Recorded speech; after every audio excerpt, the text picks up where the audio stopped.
Welcome to the party. I'm not here right now, but I want you to listen very carefully. These guys are very funny, so pay attention. Enough talk. It's showtime.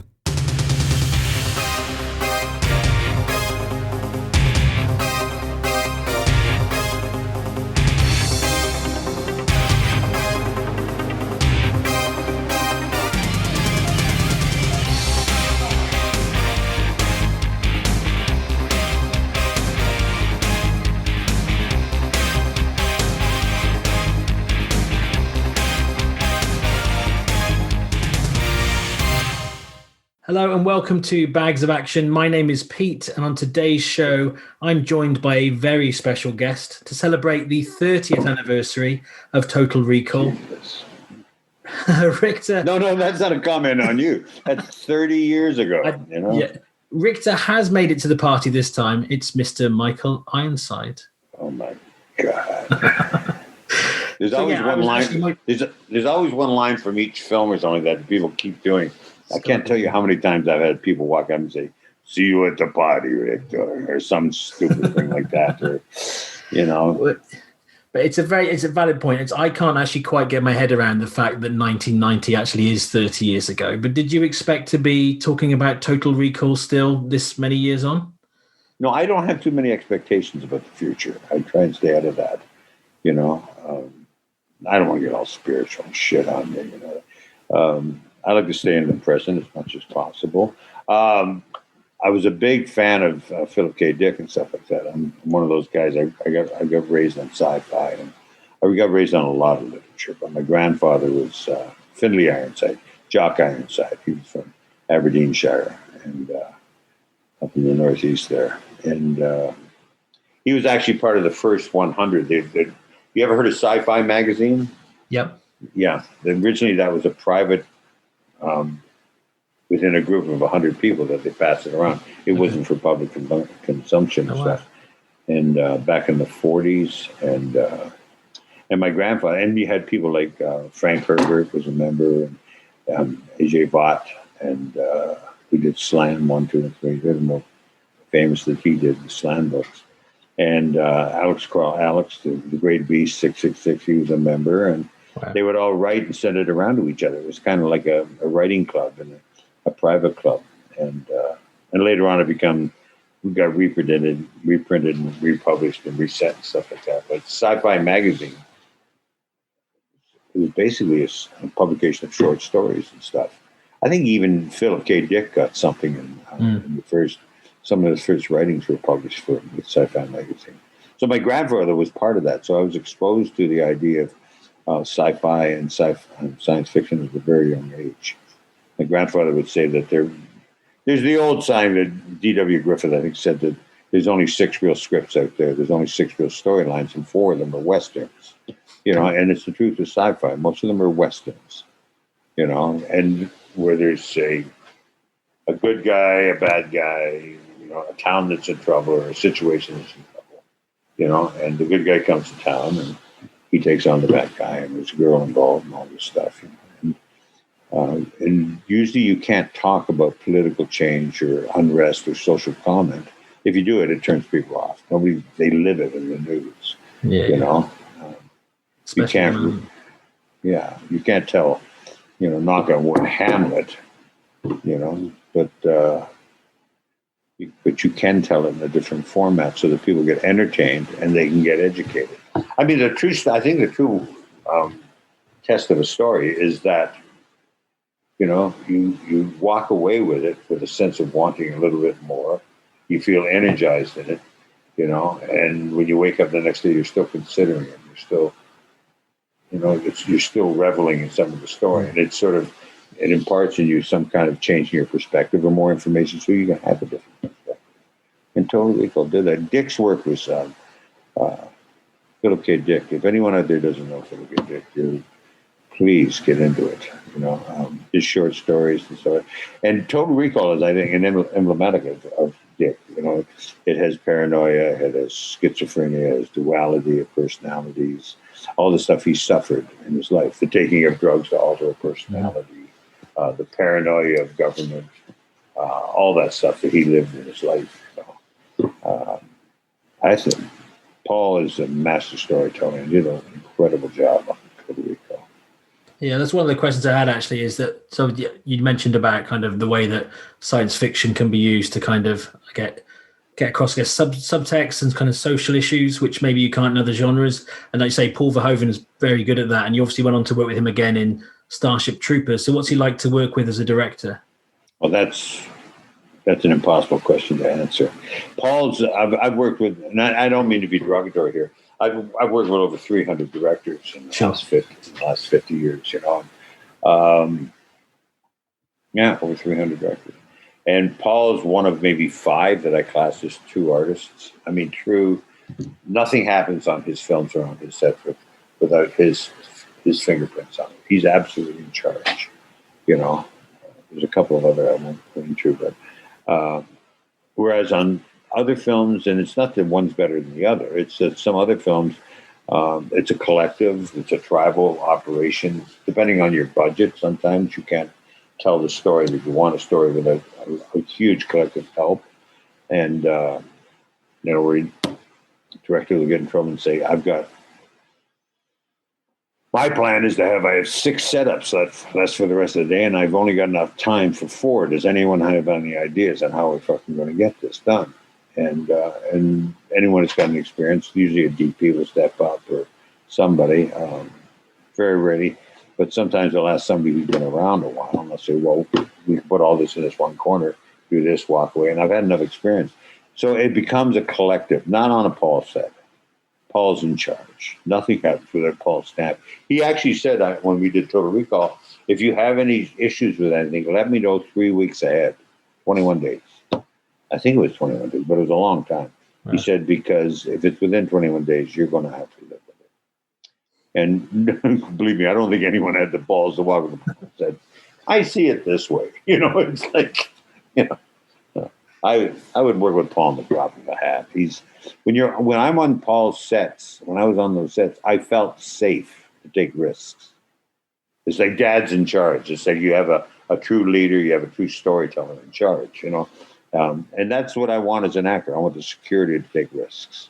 I want the security to do my absolute best to bring reality to a situation, to bring my understanding of reality. Mm-hmm. And that's what he wants. He wants somebody to do their job. That makes sense? Yeah, it does. Totally. So on Total Recall, what was it like on set? Any particular memories you want to share about? Most of my memories are off-camera stuff. There's a lot of stories. The on-set stuff.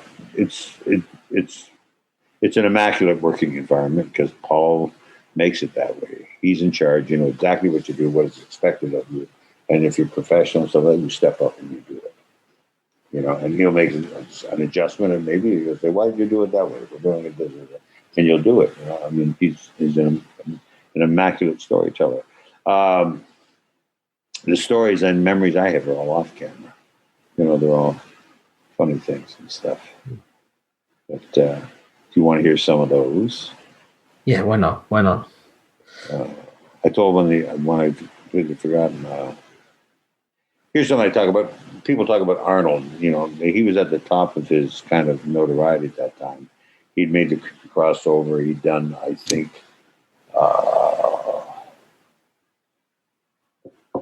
Cameron's film by then. I think he'd done the first one. And very political, very, very, very, very easy. A lot of people would say, "Well, the muscle man, he's acting," and I go, "No, he's been acting all his bloody life." I mean, he walked around. He was in bodybuilding, which is, if you're not careful, you're treated as a caricature anyway. And his way of politically stepping around people, obviously taking him as an object, objectifying him, and being able to talk to people, and step around that, represent himself. Very smart man. We were on that film 6 months. We were down in Mexico at the Churubusco Studios, which we took over, and the oldest studio set in North America. Tyrone Power's Blood in the Sand was shot there in the 30s, for Christ's sake. Wow. Back before they had studios. That studio was built before there were any major Hollywood studios at the time. Fenced in, closed off, big barns place. And don't know how he heard about it. About a month into it, I'm very close. I'm the oldest of 5 children. I have over 90 first cousins. Very tight tribe of family and stuff from Canada. My sister, who's my longest, she's 3 years younger than me, and she's my pal. She's been my buddy since we share all the stories together. We're witnesses to everything. And she was sick. She was in the hospital, very sick. She got peritonitis. She had a bowel lesion that got infected. She was close to being almost dead. I'd been checking with him calling from the hotel. Now, Arnold heard about that.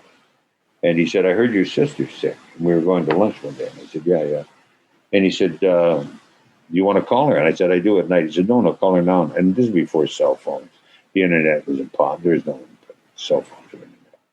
No laptops, just flip something open. So he took me back to his trailer, and he had a phone set up, like a huge phone set up. And we called up in Eastern Canada, where my sister was, from Mexico City. And I said, hey, Wynn, it's Mike. I got Arnold here. And she goes, Arnold who? And I said, Arnold Schwarzenegger wants to talk to her. And he said, Wendy, you got to get in shape. You got to look after yourself. He talked to her about nutrition, about keeping her mind centered, and stuff like that. It was very difficult. He talked to her, and we had an hour lunch, and I think he talked for about 35 minutes. She had to get off, and she was doing very poorly. She was at her edge. We'd been hoping that she wouldn't pass. There was massive infection in her body. And afterwards, he said, yeah. And I said, and she goes, thank you, Mike. I got to go to the doctor's here. And he said, keep it up and everything like that. And we hung up and we had lunch. And I remember getting, I was so grateful because that's who he is. He didn't go around saying, we called Wendy. That wasn't what he did. I find out, 3 weeks later, he called her 4 or 5 more times. Wow. How are you doing? How's your diet? Is there anything I can do for you? What drugs do they have you on? What kind of antibiotics? You've got to take, you got to take things to build up your antibodies inside your body. That kills good things and bad. I mean, he was there, and without his input, I don't know if my sister would have pulled through that. Wow. That's the kind of memories I have. Another one. It was snowing. It snowed. We're up in Churubusco's studio, Mexico City. Mexico City is a little higher than the rest of the country. They always think of Mexico being hot, but it snowed one day. There's a little bit of snow coming down, and the Mexicans some of them had never seen snow in Mexico City. And it was snowing, and I remember coming out. I was walking down the center of the studio, and Arnold was standing there looking up. And I'm from Canada, It's I left because of the fucking snow, It turns brown real quick. And he said, he turned to me and says, Mikey, I said, yeah. He says, are you homesick? And I said, yeah. And he said, I am too. I'm homesick. And it was like one of those moments, you know what I mean? It's like, it was just special, you know what I mean? I actually asked him for help on something, on acting. Okay. We were staying in the Nico Hotel, and in the lobby every day we'd get together, and a lot of people coming in from work. We'd hang around pretty well. It's a huge hotel, the Nico Hotel, in the outskirts of Mexico, brand new Japanese hotel, and it was immaculate. And I came in one night, and I saw him arrive, and I said, "Can I ask you something?" I said, "I just saw someone. I don't usually see dailies, but I saw something." And I said, "I don't like the way I look when I'm running and stuff." And he said, I said, "Could you take a look at it and tell me what he said?" And he literally stopped. He said, "Are you setting me up?" And I said, "What?" He said, "Are you making fun of me? Are you setting me up for some joke?" He says, "You're a very good actor. Why are you?" I said, "No, I'm serious." I said, "I look at your stuff and I look at mine, and he goes, okay, let's go." So then that Friday night we went and we ran a bunch of stuff as running sequences. And I said, "Look, my stuff is very, very sloppy." There was one sequence. It was one of the first running sequences. I said, "It doesn't have the same gravitas. It doesn't have the same presence as yours. Yes, it's very realistic running and stuff like that." And he said, yeah. He says, "Look at it." He says, "This is a huge set we're in. There's a lot of information and stuff like that." He says, "You've got to accentuate it just a little bit more. You have to make it larger." He says, or you'll get lost in all this set."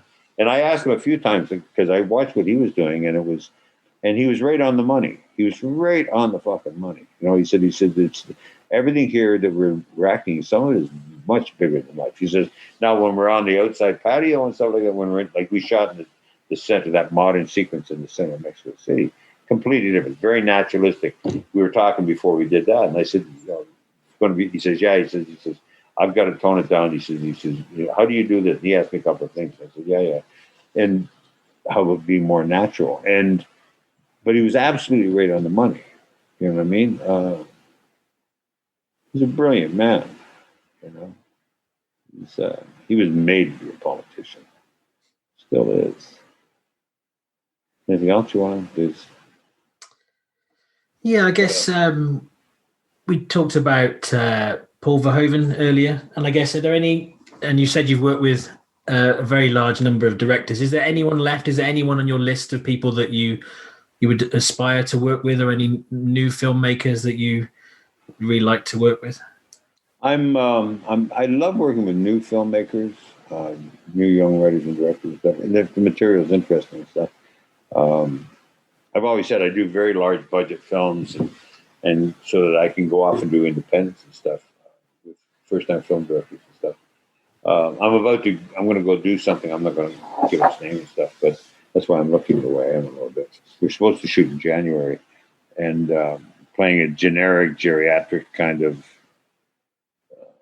sheriff who has Alzheimer's in New Mexico, in a town that's been basically industrially raped. You know, it's part of the kind of industrial wasteland, something that was beautiful, party to an Indian reservation and stuff like that. And now there's drugs, alcohol, pestilence, everything's rusting and falling apart because it serves this one mind. And it's kind of a metaphor for the Western society and stuff. And we're investigating a murder, and I have Alzheimer's, and this is, like I said, a metaphor for social corruption and rot and how we put too much dependence on things that are unnatural as opposed to embracing Mother Nature and stuff. I can't wait to do it. That's exciting to me.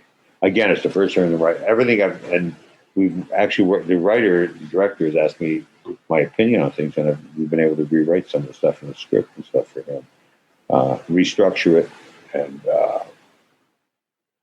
actually roll a couple of characters into one other character. Not my stuff. My stuff's pretty well boilerplate, but that excites me.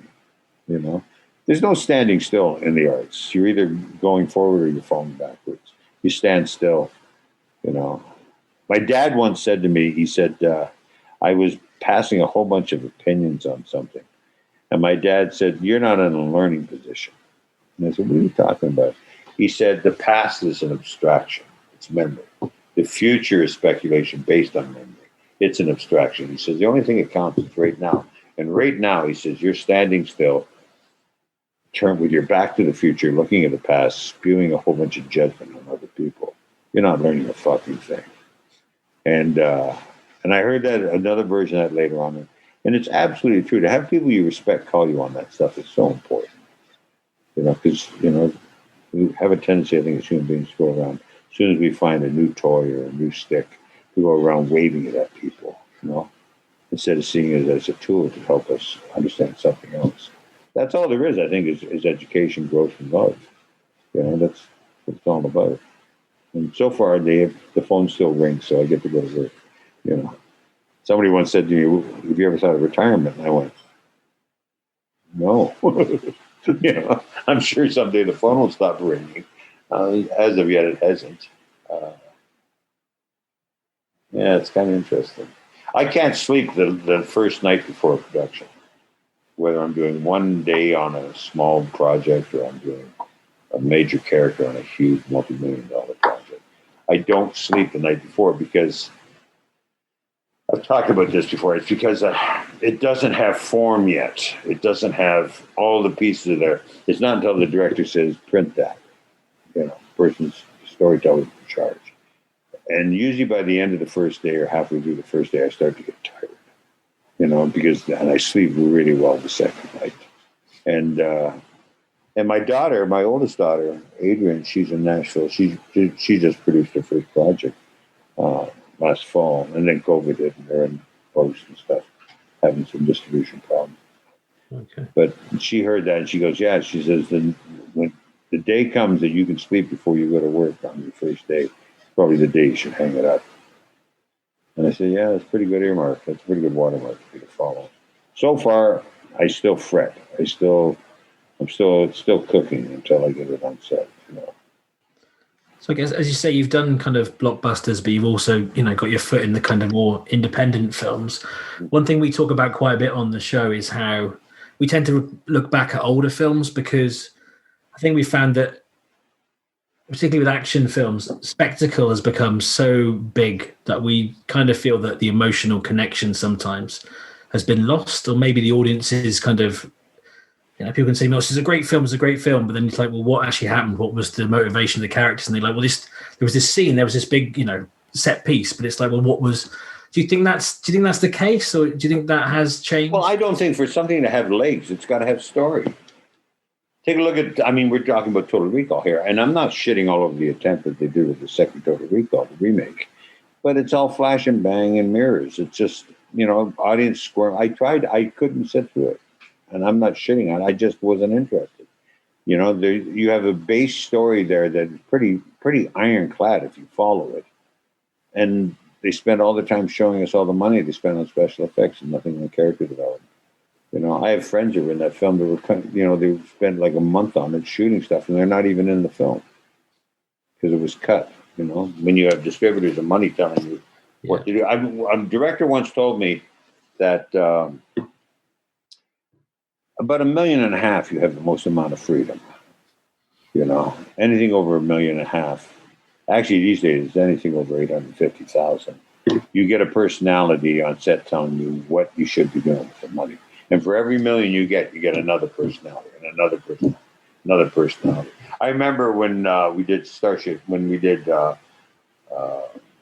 Troopers, we were shooting up in South Dakota, and came into work. That fort and everything was built. The practical set was built on private land in this area of South Dakota and stuff, Kadoka, South Dakota, and came to work, and I said, "What's going on?" Because there was bodies. It was just as the fight sequence had started when the bugs attacked, and all of a sudden they said, "Yeah, we're not following the call sheet today." And I went, "What? What's going on?" They said, "Well, there was 2 different studios, or one had domestic, one had foreign, and the one that had domestic were flying in a whole bunch of executives to check the set and see what was going on." So Paul basically. And I hope I'm not telling a story that I was school here.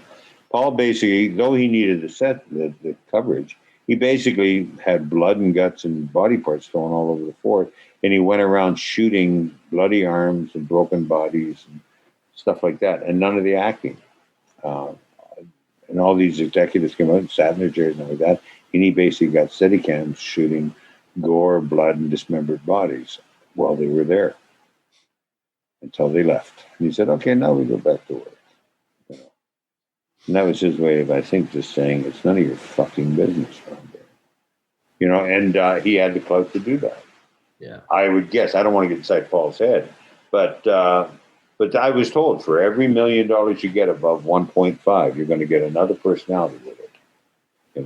And it's insane. You have to have so much credibility to be able to operate, or savvy, I think, to be able to tell your story and stay true to it when you have somebody constantly on your back trying to give you their opinion. Usually, if you hire the right person, your best idea is to get out of the way and let them do their job. Yeah, that makes sense. Have you ever seen Night of the Hunter with Robert Mitchum and Shelley Winter? Yeah. There's a good example. Charles Laughton's first only directing, I think. He had something to do with that Claudius before they. That's another story. You won't go into it. You probably know about it. But when they were doing Night of the Hunter, I think it was MGM. And Robert Mitchum had a lot of clout at that time at the studio, and he was working with Charles Laughton.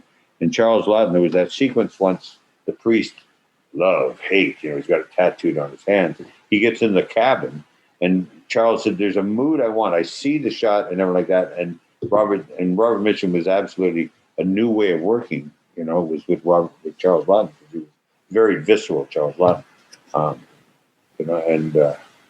Charles said, "Well, I feel," and he brought in some music, and I think it was Schmetina's Finlandia suite or something like that.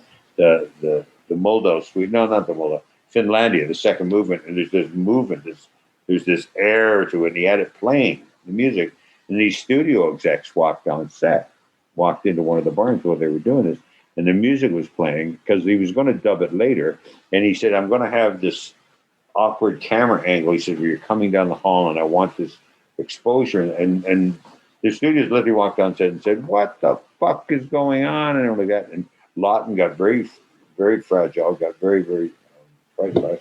And Robert Mitchum said, "Come with me." And they went outside, and it was his contract year. It was his last year of his contract.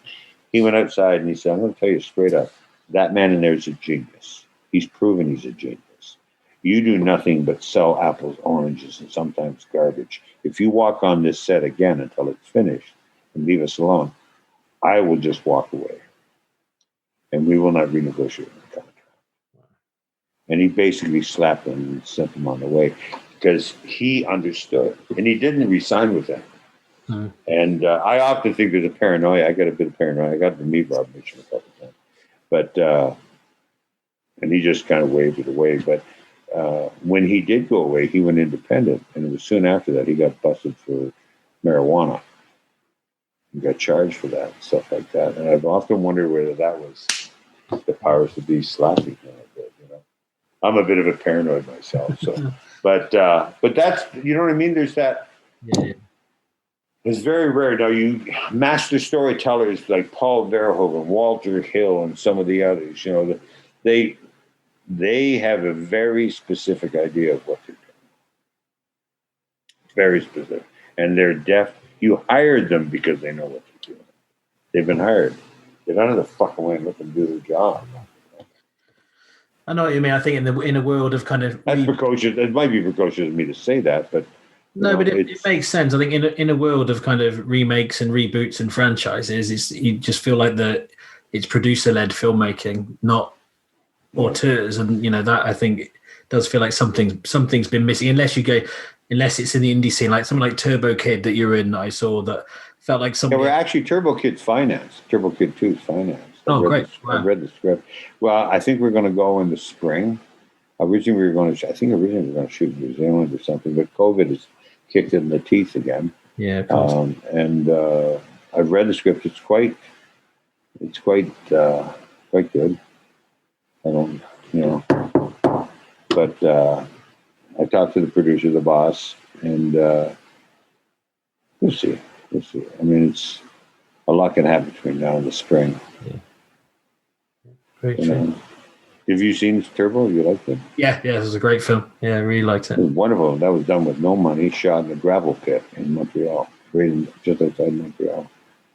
You know? I think in a way, sometimes, you know, the less you've got to play with, the more inventive you have to be. And I think that was one of those cases where, like you say, a strong idea, you know, brought through. Story. Everything is story. It's all story. It's all fucking story. You know, without story, without a structured story, without a structured storyteller, somebody that understands that. I don't care how many ribbons and bells and lights you put on it. It just gets boring. The little boys and girls inside of it's just, you've got to drop that armor. We've got to drop that armor and allow ourselves to be told a story. I mean, it was a great lesson told me about theater and stuff, live theater. When you're in theater, I mean, when the audience comes in and they want to be told a story, the lights go down, the curtains goes up. If you sit there and remind them they're in the audience, they'll start squirming their seats and stuff. Their idea, they're giving you the gift of saying, lie to me. I'm letting you lie to me. Lie to me. It's a gift. If you make it about you and you're standing there going, look at me, look at this, look at me in the spotlight, you know, losing my religion. But, you know, look at me. And all of a sudden it's kind of like, oh, it's a violation of the gift the audience gives you. And it goes back, and I've said this, I don't know if I said it earlier to you, but it goes back to storytelling. You know, at night, going back to the beginning of time, tribal society, the night comes, it's dark, there's a fire, people gather around the fire, and the elders get up and they tell legends and stories, and they impart their experiences and their hope and stuff like that, and their guidance by telling stories, you know? And it's still the same. I hope theaters come back. I really do. I hope Marvel, finds their place and stops taking over the selling of plastic popcorn. I'm tired of it. Characters that are no longer in jeopardy. Finally, they killed some of those bloody Avengers, the matter of time. But because if something isn't in jeopardy, it's not compelling. It's just not.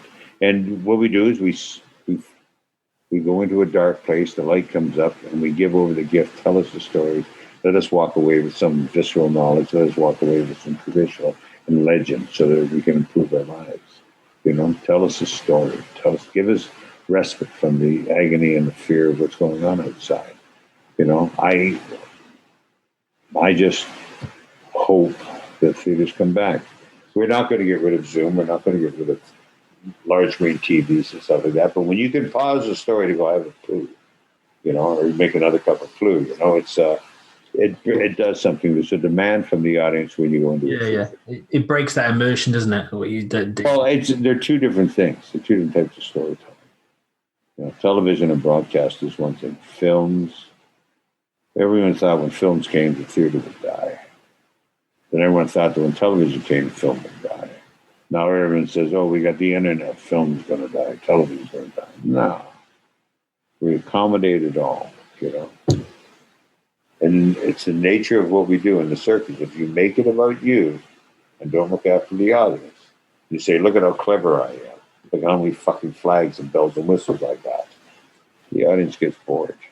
My dad said something a long time ago. He says that my dad, very wise man before he died. He said he says the one thing he has total faith in. I come from a kind of a politically paranoid family. Not kind of. We were. My grandfather was anyway. Labor Party. But it means something to Canadians and the Brits. Doesn't mean fuck all to the Americans. But my dad used to say the thing he has faith in is humanity's ability to become bored. Consistency. He says you can feed somebody the best food in the world, but you do it over and over and over again. They want something different. You have to constantly be giving something that gets people up off their feet. You've got to give them something where they're reaching for something. Because if they're not reaching for something, if they don't have that kind of level of interest and stuff, it's in the nature of nature that they'll just fucking die. Wall-E, I think, brought that up. That lovely animated film where everyone's floating around in big balls of lard on couches and stuff, which we're going through now because of COVID. We have to reach out and communicate with each other. Very true. I hope I'm not waxing on too much here, but I'm 70. I get to do that. Well, thank you very much. It's been great to talk to you. And, all right, Pete. Thank you. Anything else you've got? There's nobody else coming up behind us. Is there any last question you'd like to ask? No, you've bored me enough, Mr. Ironside. I'm done. No, I'm just going to get nostalgic about V, which is the first thing I saw you in. But V and Total Recall are actually connected for me. Okay. Because Richter and the character. Look, when I did V, and it's a story a lot of people know about. I tried to stay in Canada and be a Canadian. It's impossible. It was hard, impossible in the arts. I have to go to the United States and stuff. And I just got fed up with, in Canada at that time, there was 3 or 4 casting directors in the middle of the 70s. And if you said no to one of them, you didn't get called. You lose 25% of the input at that time. So you'd go from playing a lead in a film to playing one day extra, a one-day bit in another film. There was no way of being progressed, And I said no to something. I just couldn't. A film called Dreadlocks. I said, I can't do this.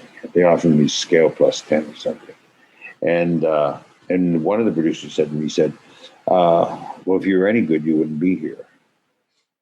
And I remember looking at him like, you fucking sod. It's just, he's dead now. Or there, wherever he's at, Holmes. And the other guy, the other producer who I really did respect, I said, are you going to let him say that? He says, Michael, I know you're broke. I know you need money. I'd be a fool not to offer you more. I said, well, where does respect come into it? He says, no, it's not about respect. It's about budget. I'm trying to get the best I can for the money. And I said, right. I packed my bags and left the next day. I literally did. I brought a script down to Los Angeles that I thought there was some interest in. It's never been made. I've met about 8 people over the years over it. Nobody's called me on it over 20 some odd years. Every once in a while, they used to come up. But I came down here, kind of reestablished myself in Los Angeles, and V came about because they'd been looking for me and couldn't find me. I didn't have any real American representation at that time. I stayed in Canada. And so I went and met the 2 powers to be in V, and they sent me the script. And a lot of people don't know that, but the second installment of Ham Tyler was in a wheelchair, the original script. And they sent it to me. I read it. I came in for the meeting, and I said, I'm sorry, I can't do this. And they're like, what are you talking about? I said, I can't do it. The character's in a wheelchair. I can't do that. And they said, why not? And I said, my name's fucking Ironside. And they went, oh, shit. Because Raymond Burr's show Ironside in a wheelchair, And they went, oh, Christ. And the writer who had been doing all the rewrites and stuff like that on it was somebody he had done visiting hours. And I knew him. And they said, well, if you could change that character, would you stay? And I said, what do you mean? They said, we know you got a bit of a writing background. Why don't you and the writer get together for a week and see if you can come up with something? Oh. We've got that time. And I went, and the writer who I knew, he said, well, I've got a lot on the table, right? And he said, look, you go out to Palm Springs, book yourself into a hotel, give yourself a week and come up with something. So the writer sort of said, well, okay. So they booked us into a place called Two Bunch Palms, this wonderful place that I knew about. It's, no adult, only adults, no children, no dogs, no nothing. And it's like massages and hot pools and, sitting around getting sun on your ass and shit. And on the drive out, it's about an hour and a half drive from Los Angeles. We figured it out what we wanted to do. And I said to him when we got there, I said, well, if we got it done, do we go back? He said, fuck, no, they're paying for a week. Why don't we take a week off? And we stayed there. I think we got bored after 5 days and came back. But we basically, on the way out, found that what we needed to find for the character was to create, and I've talked about this before, Ham Tyler had to be somebody who couldn't give affection, couldn't accept affection. He was a war veteran who had lost his family, And the original script for V was a lot like Man in a High Tower. It was about what had happened if the Nazis had won, And everyone, and when that original story was presented, the networks and all that said, we can't do this. Who's going to be interested in something as dystopian as fucking the Nazis and the Japanese? And it really was very much like Man in a High Tower, which great acclaim was done into a miniseries over the last few years. Mm-hmm. And so he went out and turned all the Nazis and Japanese into aliens. And if you look at it, that's like it was. It's like America as if, the aliens can't go north because they don't deal with it. They don't want to deal with it. They can't deal with the cold. And all these fascistic right-wing people became these lizards that pretended to be humans. Very clever. And Ham was a veteran. So I saw that and I thought about it. And I actually talked to my father about some of that. I went back to that kind of labor class working roots and stuff to create Ham Tyler. An inflexible personality. That can't. And so when you come upon Richter, the basis for Ham Tyler was very similar to Richter. All you do is you give the sociopathic background to it, And the different people have asked me over the years, I can't imagine this. I don't want to get into Trumpian stuff and politics. I'm Canadian. I'm in America. I've been here for 40 fucking years, and I'm still Canadian. I'm not an American. I'm on a green card. So if you're listening, thank you very much. I've still got 2 more years on my latest green card. Get that pumpkin out of there. I can't go there. I can't. I have Trump stories. But the idea of a sociopath, they're all talking about him being sociopathic and psycho. No, the difference I learned very early. I asked the psychologist way back when I was in my early 20s in writing. I went down to the Clark Institute of Psychiatry in Toronto, And I talked to a bunch of people, Pam, and I said, what's the difference between a sociopath and a psychopath? And all the different trends. And they said, oh, and one guy was very clever. I said, give it to me in layman's language. Give it to me very simply. He said, all right. He says, a psychopath steals your jacket. And you confront the psychopath for stealing your jacket. They sit there and they say, yes. And I cut it up into fucking pieces, you cocksucker. And I went, yeah. He says, a sociopath steals your jacket. And you confront the sociopath and you say, you stole my jacket. The sociopath goes, no, I didn't. You weren't using it. I put it to use. I gave it dignity. I put it on my back. There's a lot of sociopaths in politics, I would imagine. There's a lot. And they're not all bad people. They're, sociopathic people are people who don't have an emotional ambiguity about them. They don't have a sword. If you give them a sword or a fear, and then it becomes weaponized. And that's what the difference between Ham, Tyler, and Richter. Richter is very sociopathic. And he takes the room you give him. He's like an abused Doberman. He's like an abused attack dog. You let him off his leash. And that was very, and I just told Paul that, and Paul said, I don't understand that. He said, whatever you're doing, it's good. Let's stay with that. Because Paul didn't want to know about that. But, the V, Ham Tyler, here's a great story. I told it earlier today, if you got a moment. V, there's, when I came on, it was the second part of the miniseries, That was the second part of it. And I met Mickey Jones, who played Chris Farber on it. He was my sidekick, and he became my best man at my wedding to my wife 34 years ago. He passed away about a year ago. Mickey was one. And, he knows. And there was this sequence at the beginning, and we're shooting television, and not with the budget of films and stuff like that. And it was usually if you don't get something, you got to move on and find some way of making it work. Sure. Even though they had more money on V than I'd ever seen. I came from Canada now. They used to apologize because they were moving so fast. And I went, they have no fucking idea. Shooting films with $800,000 in 1975. We had 13 days of production, and that's it. But anyway, we had this sequence. I don't know if you can remember it in V, where I'm in a tunnel, and they'd set it up with the lizards were there, and there's one of these guards that are dressed like lizards, and they shoot, and it blows up, and the guy falls down, and I step over him, and I go beyond him, and we exit. I say, Chris, let's go. And we go past it. And I say, yeah, that's one of them. That's a lizard or something. But what happened is when we did the effect, just that we did, they had this huge special effects set up, and we had 3 cameras set up on it, and which was unheard of, but we only had the money for this to shoot it once. We had to get it. And the director said to me, he was a great guy, he said, look, if something happens, just try and make it work, and we'll try and cut it around. But he said, because we don't get to do this again. And sure as shit, the special effects went off, not in sequence, and not all at once. They went off in sequence. Went boom, boom, boom, and everything fell, and there was a ton of smoke. And I'm standing there, and I knew that the smoke just was covering. There's no way the cameras could see me. And I knew one of the cameras was on a low angle. And I literally said, I'm going to squat. Try and find me. So I waited until the smoke cleared a bit, until I could see the camera getting ready. And the guy did a thumbs up like that. And I squatted down, and I moved some of the rubble away. And I imagined, what if I could have seen the lizard skin there? And I went there, and the camera was on close-up. And I went, now that's a waste of good leverage. And I said, Chris, let's get out of here. And I stepped off camera. And that's in the show. And what they did is they came and did a reshoot of what I see. And it's a bit of lizard skin inside the orange uniform.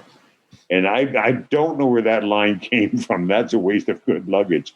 But that's one of my favorite memories of V. Because Ham Tyler, that was very early that was in the first 2 weeks of shooting.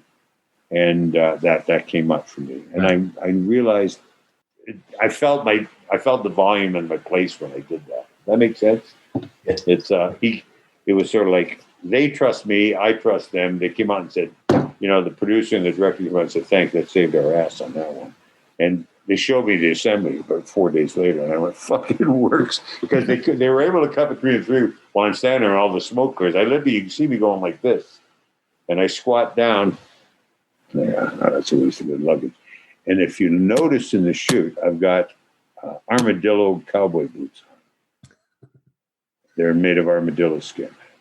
And I never noticed that because that was part of the wardrobe. I just wanted a pair of black Lucchese cowboy boots. And that day I was wearing, I think the ones I had done had gotten damaged, and they had the second pair that he put on. And in that shot, when I squat down, you can see I'm looking at Lizzie and saying, "No, that's a good waste of good luggage." And this is just me; it's just my own eccentricity. I realized, holy fuck, I got armadillo skin boots on, or fake armadillo skin boots on, and it's just like, ugh, it's like horrendously good and horrendously bad at the same time. I'm gonna have to rewatch it and pick out that sequence definitely. Yeah, I think it's in the first. It's before the Mark Singer character and I have our first big head on. It might be the introduction of the character, but take a look for it because you can see it. There's all this smoke, and I blow it away. And if you look at the editing process, it's not obvious, but that's what happened. The whole thing, they're yelling, "Oh my God, we can't do it again!" And I'm saying, "Don't worry, I'm not moving," and stuff like that. And they're saying, "Like, just keep the cameras rolling. When the smoke, I'm going to squat." And so, like, this is what we're yelling on camera, and they cut it so that, boom, and it works wonderfully. Wow. It's only like about 4 seconds or 5 seconds. It works great. And it really does give you Ham Tyler, that sense of very dry kind of anxiety-born sense of humor. I think I was quite young watching it, but I remember it was one of those. Fuck you. How old are you? Sorry, I'm 46. Oh, shit. I got shoes older. You got armadillo boots older than me. Yeah. I don't wear boots anymore. Too much. I only wore them with characters stuff because I have a very high instep and stuff. So I remember thinking there was something very different about the character. It was the first time I noticed that a character was just doing something different. There was something different about the makeup. So the way you've described kind of the process is very interesting. Looking back on it, definitely. Yeah. It also coming from Canada and being character driven, and well, I'm trained up the hoop. I really am. I spent 5 years learning how to, with a wonderful director, an actor named an acting teacher, Janine Manatis, who came out of the Actors Studio in New York. She was part of the three. You had to get past her, Gaj Gazan, and Arthur Penn were the three you had to get past to get to the master. And you only got to audition once a year. And she got pregnant, came to Canada on a Rockefeller grant to do some writing, and felt there was more freedom for her in Canada, and she stayed. And the National Film Board hired her to teach a workshop for writers, directors, and actors, because we were very British and European oriented in our training in Canada up until then. The idea, tighten your ass, make sure your face is in the lights, and project to the audience. And not that I poo-poo it. It's she came from the whole Stanislavski. Find an emotion, let the emotion set the rhythms, and then repeat the rhythms. And at the end, the Brit way of doing things was very much near the end of Stanislavski's life. And so he realized if you can't do it, you can fake it. You make it very large, you find the emotion from being large, then you trim the size down. So the purpose of both is to give you a good performance and a realistic emotional base. But thank God Janine came up. I went in as a writer-director in this workshop she created that we had to audition for and meet with her for. There were 40 of us. And I came out 5 years later as an actor. She taught us all the same training. Because the idea was Canada had to change its way of doing things. Because its old school European and British roots and stuff was not keeping pace with what America was doing, what Japan was doing. And the French. The French were just tearing it up because they'd broken down all the doors, and the Italians. And she was smart enough in the national. Beryl Fox was the head of the National Film Board Creative Development, and she hired Janine. They funded that 3 days a week, 8-hour classes, 3 days a week, Tuesday, Thursdays, and Sundays, and Tuesday, Thursday, and Saturday, maybe it was Sunday, and a long time ago. And when that workshop didn't get any more funding after 2.5 years, we privately funded it ourselves, a whole bunch of us, Oh, wow. and kept Janine teaching us. Thank God for that. She just also passed last year. Janine Mattis, an absolute bloody genius. Well, thank you very much for your time. Well, It's been Peter, a pleasure to speak to you. it was great talking to you. All right. God bless now. Thanks. You have been listening to Bags of Action. No bullshit. You'd better stick around for the next episode, because if you're lying, I'll be back.